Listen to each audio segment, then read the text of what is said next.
Di video kali ini kita akan melanjutkan cerita dari episode sebelumnya yang menceritakan bagaimana Light berhasil mengalahkan Chaos dan menjadikannya bawahan.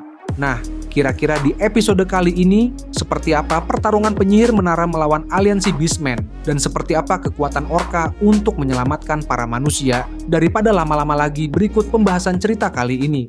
Saat ini, di dalam sebuah gudang dekat dermaga pelabuhan aliansi negara Beastmen, Mia sedang mengobati seorang nenek tua menggunakan sihir penyembuhannya. Meski berada dalam situasi berbahaya karena disekap oleh para Beastmen, Mia terus berusaha membantu siapapun yang membutuhkan pertolongan. Nenek tua dan anak-anak yang terbantu oleh kehadiran Mia pun mengucapkan terima kasih dengan tulus atas bantuan yang ia berikan. Setelah itu, Mia melirik ke arah Kwon yang tampak duduk dengan tatapan kosong. Mia pun berinisiatif menawarkan minuman kepadanya, tetapi Kwon berkata bahwa dirinya baik-baik saja dan menyarankan agar air itu diminum Mia saja. Mia menolak dengan lembut dan mengatakan bahwa dirinya masih kuat, sementara air itu justru lebih dibutuhkan Kwon yang belum minum sama sekali, apalagi demi menjaga kesehatannya. Kwon terdiam sejenak, lalu bertanya dengan suara pelan mengapa Mia harus ikut tertangkap bersamanya. Menurutnya, dengan kekuatan yang Mia miliki, seharusnya Mia bisa melarikan diri dan menyelamatkan dirinya sendiri saat itu. Kwon mengakui bahwa ia tidak pernah menyangka akan disergap oleh para Beastmen.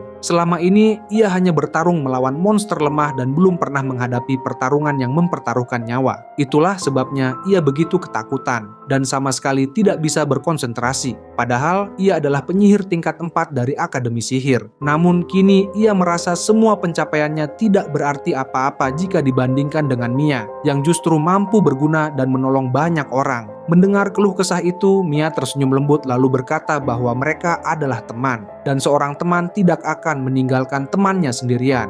Mendengar jawaban tersebut, Kwon merasa sangat terharu hingga akhirnya menangis. Ia meminta maaf kepada Mia karena tidak sanggup melawan para Beastmen dan justru membuat Mia ikut tertangkap bersamanya. Sambil memeluk Kwon, Mia berkata bahwa merasa takut ketika menghadapi kematian adalah hal yang sangat wajar. Lagi pula, pada saat itu mustahil bagi mereka untuk melarikan diri. Selama mereka masih bersama, masih ada kemungkinan untuk selamat dan tetap hidup. Karena itu, Mia meminta Kwon untuk tidak menyerah dalam keadaan apapun.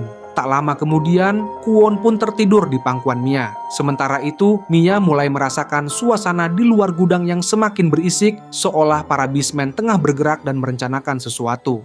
Dan benar saja, keesokan paginya para Beastmen mulai datang untuk memeriksa manusia-manusia yang dianggap masih mampu bertarung. Mereka juga mengingat bahwa ada 2 penyihir manusia di antara para tawanan dan berniat membawa 1 penyihir, sementara yang lain akan ditinggalkan di dalam gudang. Mendengar hal tersebut, Mia segera menawarkan dirinya untuk ikut dibawa. Saat melihat Kwon yang menatapnya dengan penuh kekhawatiran, Mia membalasnya dengan senyuman seolah memberi isyarat bahwa dirinya akan baik-baik saja. Kwon pun hanya bisa pasrah dan kembali menangis karena merasa tidak mampu melakukan apapun untuk menghentikan keadaan itu. Kemudian, seorang pria Beastman menyuruh Mia untuk segera maju jika tidak ingin mati. Setelah itu, para Beastman memutuskan hanya akan membawa 1 penyihir dan 2 anak kecil sebagai tambahan. Sesuai dengan perintah dari atasan mereka, pria Beastman mulai mengecek para sandera dan menyadari bahwa ada 2 anak kecil yang disembunyikan oleh ibunya. Menyadari hal tersebut, pria Beastman langsung menarik kedua anak itu dengan paksa. Sementara sang anak menangis histeris sambil meminta pertolongan kepada ibunya. Melihat anaknya direnggut secara paksa, wanita itu berusaha menyelamatkan mereka, tetapi pria Beastman langsung menendangnya tanpa ampun. Ia memberitahu bahwa mereka tidak akan membunuh anak-anak tersebut dan hanya akan memanfaatkannya. Namun jika wanita itu terus melawan, maka anak-anaknya akan dibunuh dan digantikan dengan anak lain. Mendengar ancaman itu, wanita tersebut hanya bisa pasrah dan menangis saat melihat anak-anaknya dibawa pergi. Saat ini, setidaknya ada 5 manusia yang dibawa oleh para Beastmen. Pria Beastman kemudian memperingatkan agar mereka semua terus berjalan tanpa berhenti, karena jika ada yang melawan atau tidak mematuhi perintah, maka seluruh manusia yang tersisa di dalam gudang akan dibunuh. Mia hanya diam sambil menggenggam tangan kedua anak kecil tersebut, agar mereka bisa sedikit lebih tenang. Namun para Beastmen tidak menyadari bahwa 2 burung familiarnya Aoyuki terus mengamati pergerakan mereka dan mengirimkan laporan secara berkala kepada Light. Sementara itu, di Dungeon Abyss, Ellie melaporkan kepada Light bahwa mereka telah menerima informasi mengenai pergerakan aliansi Beastmen. Aliansi Beastmen secara resmi telah mengirimkan surat deklarasi perang kepada penyihir menara. Dalam surat tersebut disebutkan bahwa manusia yang telah ditangkap akan dijadikan pasukan dan sandera. Jika penyihir menara mengerahkan pasukan naga, maka aliansi Beastmen akan membunuh seluruh sandera manusia. Kebebasan ras manusia dipertaruhkan dalam perang kali ini. Dan aliansi Beastmen yakin bahwa penyihir menara tidak akan mengorbankan para manusia. Setelah mendengar laporan tersebut, Light bertanya kepada para bawahannya apakah mereka semua sudah siap menghadapi perang besar ini. Aoyuki menjawab bahwa ia akan memastikan seluruh sandera dapat diselamatkan dengan aman. Mei juga menyatakan kesiapannya dan memberitahu bahwa seluruh kebutuhan logistik darurat telah dipersiapkan. Ellie pun berkata bahwa ia siap menerima tugas apapun, baik itu menyelamatkan sandera maupun membunuh seluruh pasukan Beastmen. Mendengar tekad mereka, Light merasa bersyukur karena memiliki bawahan yang selalu siap berdiri di sisinya. Baginya, seluruh anggota Abyss adalah sosok yang luar biasa. Mendengar pujian itu, Aoyuki tampak senang. Mei merasa sangat berterima kasih karena diterima sebagai bawahan Light, dan Ellie menyatakan kesiapannya untuk melakukan apapun demi Light sebagai tuannya. Kemudian, untuk menghancurkan rencana aliansi Beastmen, Light memberikan perintah kepada Mera agar mengurus para Beastmen menggunakan kekuatan Chimera miliknya. Mera menerima tugas tersebut dan berjanji tidak akan mengecewakan Light, serta akan melaksanakannya dengan sebaik mungkin. Mendengar itu, Light merasa sangat terbantu oleh kemampuan para bawahannya. Karena semua telah mendapatkan tugas masing-masing, Light menegaskan bahwa prioritas utama mereka adalah menyelamatkan seluruh sandera dan budak manusia yang ditahan. Tidak boleh ada satupun manusia yang mati. Setelah itu, mereka harus memastikan para Beastmen menerima balasan setimpal atas seluruh kejahatan yang telah mereka lakukan, dan memastikan tidak ada satupun pasukan Beastmen yang berhasil melarikan diri. Singkat cerita, pihak penyihir menara memenuhi undangan dari aliansi Beastmen. Lokasi peperangan ditetapkan di sebuah hamparan luas yang terletak di wilayah utara kota pelabuhan aliansi Beastmen. Di tempat itu telah berkumpul pasukan ras serigala dan ras harimau dengan jumlah sekitar 2.000 tentara, yang ditambah lagi dengan 2.000 manusia yang dijadikan pasukan sekaligus sandera. Sementara itu, Ellie yang berperan sebagai penyihir menara telah tiba di medan perang bersama Orca dan Chaos, yang saat ini bertindak sebagai bawahan sekaligus pengawal pribadinya. Melihat kedatangan pihak penyihir menara, Gamu menyambut mereka dengan ekspresi terkejut. Ia tidak menyangka penyihir menara benar-benar berani muncul untuk menghadapi pasukan Beastmen dan para manusia yang mereka kuasai. Di sisi lain, Levado berkata bahwa penyihir menara tampaknya telah kehilangan akal sehatnya karena rela menghadapi situasi ini, bahkan berani mempertaruhkan nyawa para manusia. Bagi Levado, manusia hanyalah makhluk rendahan yang pantas diperlakukan seperti itu, karena menurutnya mereka rela saling membunuh sesama rasnya sendiri. Ellie hanya terdiam ketika mendengar ocehan penuh provokasi dari Gamu dan Levado. Kemudian Gamu meminta Levado agar tidak gegabah karena mereka perlu terlebih dahulu menyampaikan pengumuman resmi kepada penyihir menara. Lagi pula, dengan banyaknya manusia yang dijadikan sandera, ia yakin penyihir menara pasti masih memiliki belas kasihan terhadap sesama rasnya. Levado pun sependapat dan menganggap ucapan kasarnya sebelumnya hanyalah bentuk kebanggaan sebagai ras Beastmen. Setelah itu, Levado maju dan menyampaikan pengumuman secara langsung kepada penyihir menara. Ia menegaskan bahwa sesuai dengan surat yang telah dikirimkan sebelumnya, penyihir menara dilarang membawa pasukan naga, dan peringatan tersebut bersifat mutlak serta tidak bisa ditawar. Kemudian Gamu menambahkan tuntutannya. Ia meminta penyihir menara untuk segera melepaskan seluruh pakaiannya, bersumpah menjadi budak ras Beastmen, dan memohon ampun sambil bersujud di hadapan mereka. Jika penyihir menara menuruti semua itu, maka ia akan diampuni dan dibiarkan hidup. Namun jika menolak, Gamu mengancam akan membunuh satu manusia setiap hari untuk dijadikan santapan, sebagai balasan atas tindakan penyihir menara yang berani mendeklarasikan kebebasan bagi ras manusia. Bagi Gamu, manusia adalah makhluk rendahan yang tidak pantas hidup bebas. Oleh karena itu, ia menyuruh penyihir menara agar segera mengambil keputusan dengan bijak dan memilih untuk menyerah.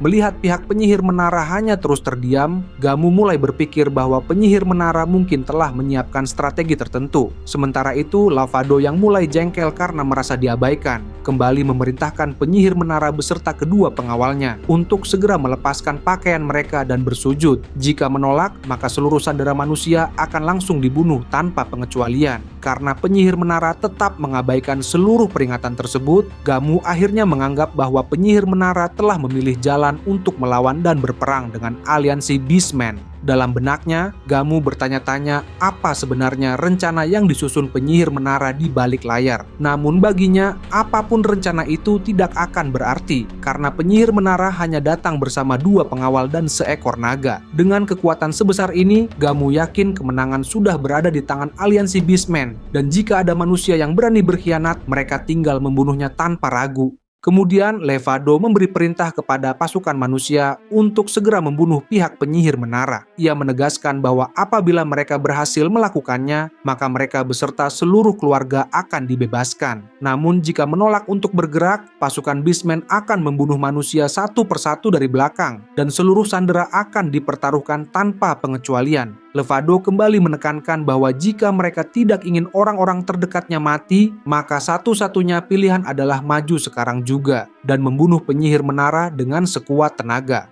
Mendengar perintah dan ancaman tersebut, para pasukan manusia mulai berteriak dengan penuh keputusasaan. Dengan langkah gemetar dan wajah pasrah, mereka akhirnya maju untuk menyerang pihak penyihir menara di hadapan mereka. Melihat 2.000 pasukan manusia bergerak maju, pihak penyihir menara tetap terdiam, tanpa menunjukkan reaksi apapun. Sementara itu, Gamu mengejek mereka dengan mengatakan bahwa manusia memang makhluk bodoh, di saat para pasukan Beastmen justru menertawakan dari belakang. Ellie yang mulai merasa muak akhirnya berkata bahwa pasukan Beastmen sama sekali tidak pantas untuk dibiarkan hidup. Orka pun sependapat dengan Ellie, karena menurutnya melihat ras Beastmen hidup saja sudah cukup membuatnya ingin muntah. Di sisi lain, Chaos juga memiliki pandangan yang sama. Baginya, yang kuat seharusnya melindungi yang lemah, dan ras Beastmen yang memperalat manusia lemah tidak lebih pantas disebut sebagai tumpukan sampah. Kemudian Ellie menegaskan bahwa prioritas mereka adalah menyelamatkan para manusia dengan aman. Karena itu, ia menyatakan bahwa sudah saatnya Orka mengambil peran dan mulai bergerak.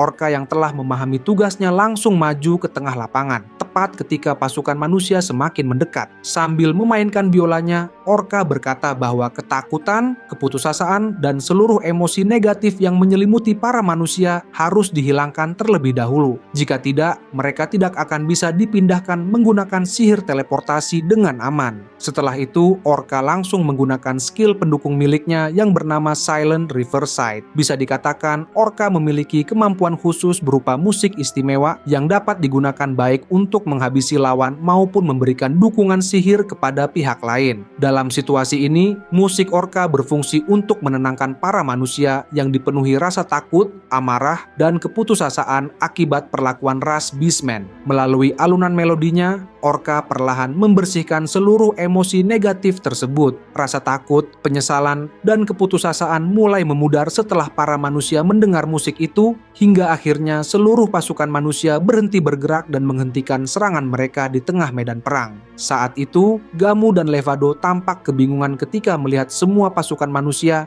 justru berhenti bergerak secara bersamaan. Melihat situasi tersebut, Ellie memberi isyarat kepada Orka agar menghentikan kemampuannya, karena ia menilai efeknya sudah cukup.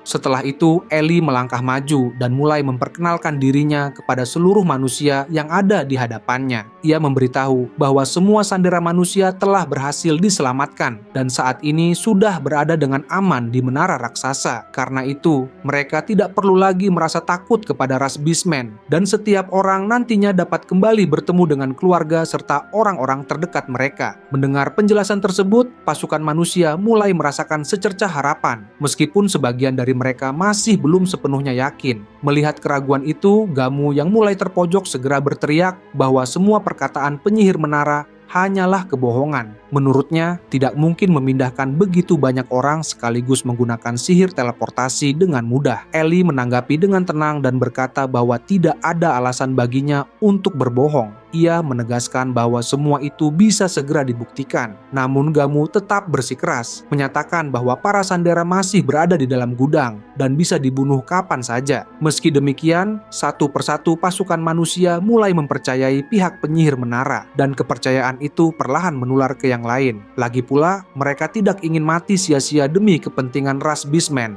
sementara keluarga mereka masih menunggu dengan penuh harapan. Pada saat itu juga, para manusia yang sudah lelah diperbudak dan dibohongi mulai berbalik arah, menyatakan penolakan terhadap ras Beastmen dan memilih berpihak kepada penyihir menara karena mereka ingin bertemu kembali dengan keluarga mereka dalam keadaan selamat. Kemudian Ellie memberitahu semua orang agar tidak banyak bergerak karena mereka akan segera dipindahkan oleh Orca menggunakan sihir teleportasi. Begitu perintah itu diberikan, Orca kembali memainkan biolanya. Karena harus memindahkan banyak orang sekaligus, sihir tersebut membutuhkan waktu sedikit lebih lama sebelum benar-benar aktif. Tentu saja Gamu tidak tinggal diam. Ia langsung memerintahkan pasukannya untuk membunuh penyihir menara beserta seluruh manusia yang berani melawan. Seketika itu juga pasukan pemanah ras Beastmen melancarkan hujan anak panah dalam jumlah besar. Melihat ribuan anak panah melesat ke arah mereka, semua orang hanya bisa pasrah karena mustahil menghindari serangan sebesar itu. Namun, Mia dengan sigap bergerak dan berusaha menahan serangan tersebut menggunakan sihir es miliknya. Ia meminta yang lain untuk bertahan sebisa mungkin dari serangan yang tersisa. Sementara itu, Gamu terus berteriak memberi perintah agar serangan tidak dihentikan.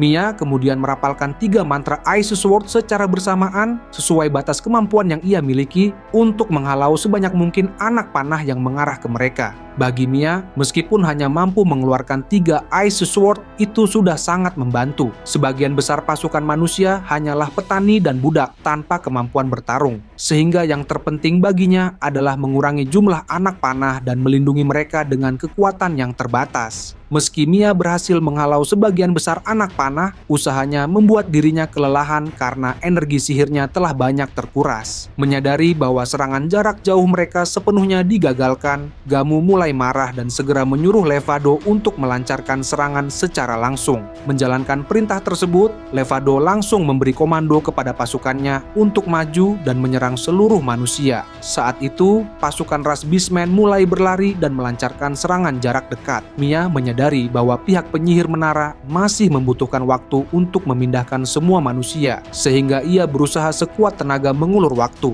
Dengan sisa kekuatan sihir yang ada, Mia kembali merapalkan 3 mantra Ice Sword. Meski tubuhnya sudah sangat lelah, ia tetap memaksa diri untuk bertahan demi memberi waktu tambahan. Namun karena kelelahan, serangannya menjadi lebih mudah ditahan oleh pasukan Beastmen yang kini semakin mendekat. Sementara Mia tampak mulai panik. Pasukan Beastmen terlihat bersemangat untuk menghabisi Mia yang sebelumnya telah merepotkan mereka dengan menahan hujan anak panah. Di sisi lain, Mia tetap tidak menyerah. Meski perbedaan kekuatan di antara mereka sangat besar dan serangannya hampir tidak berarti, ia terus mengeluarkan sihir demi mengulur waktu. Namun pada akhirnya, semua serangan Mia tetap tidak mampu menghentikan laju pasukan Beastmen. Mia sadar bahwa dengan kondisi kekuatannya saat ini, ia tidak akan mampu menghentikan mereka. Namun ia juga tahu bahwa ia tidak boleh menyerah. Semua ini ia lakukan demi Gimura dan Wardi yang telah berkorban untuknya. Sehingga apapun yang terjadi, ia harus terus bertahan. Namun, ketika jarak antara pasukan Beastmen tinggal beberapa langkah lagi,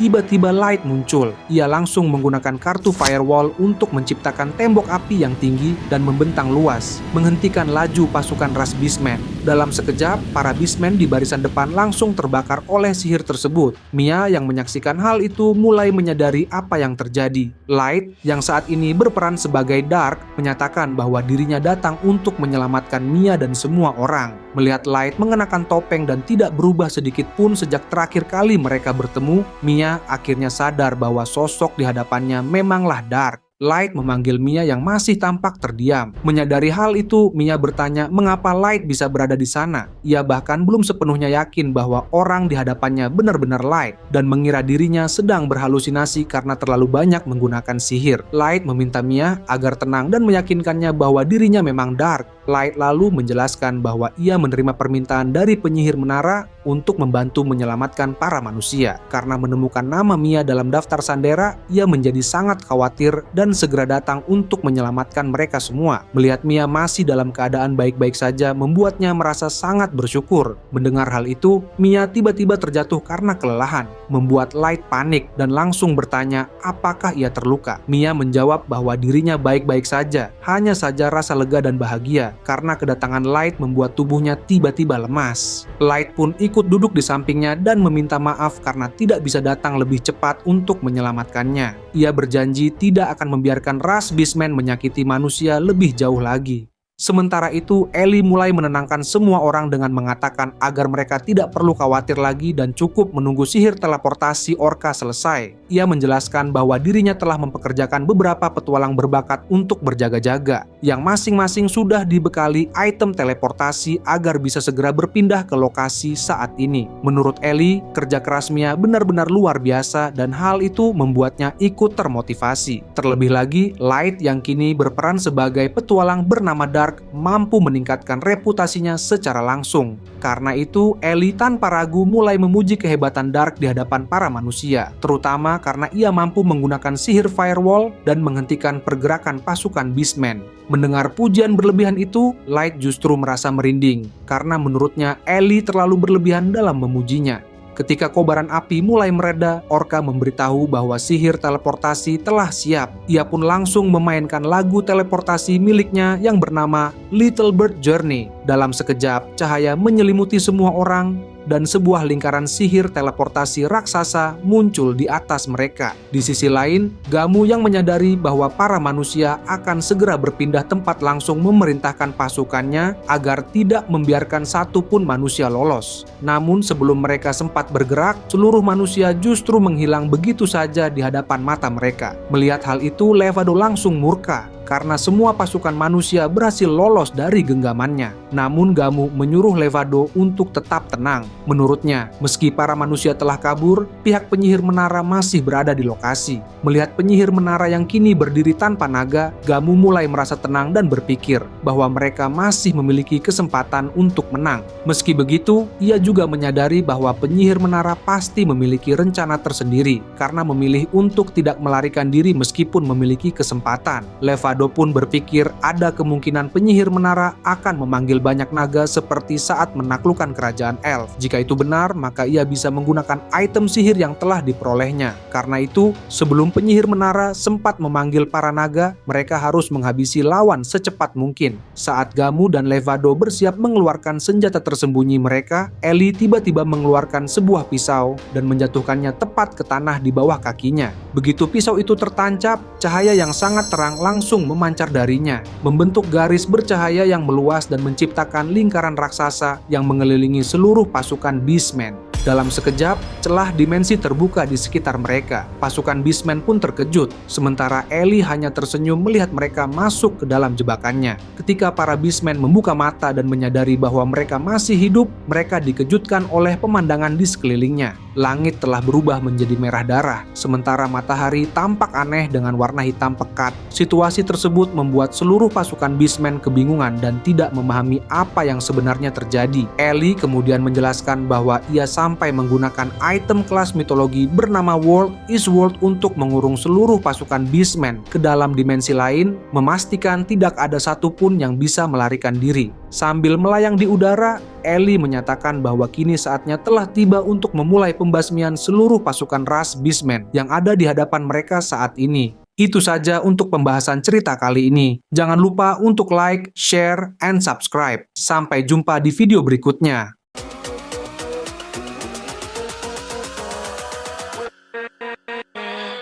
With